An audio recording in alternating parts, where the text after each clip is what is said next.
Macam itulah anak ayah. Jangan risau. Ayah akan tunaikan janji ayah pada anak-anak ayah. Sayang ayah. Sayang ayah. Sampai kiamat pun abang tak boleh nak beli apa yang anak minta. Mai jangan nak hina kerja abang. Mai. Tak bahaya ke buat kerja macam ni? Tak bahaya apa ni? Aku dah lama buat kerja ni. Ni Abang Midi. Abang Midi dengan Abang Samad kena tangkap dengan polis. Kesian korang ya. Ada ayah tapi tak ada hati perut. Tak pasal-pasal jadi anak-anak banduan.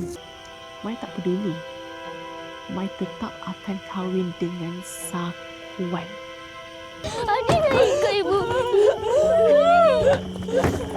Kalau tak ada benda nak cakap, jangan cakap. Aduh.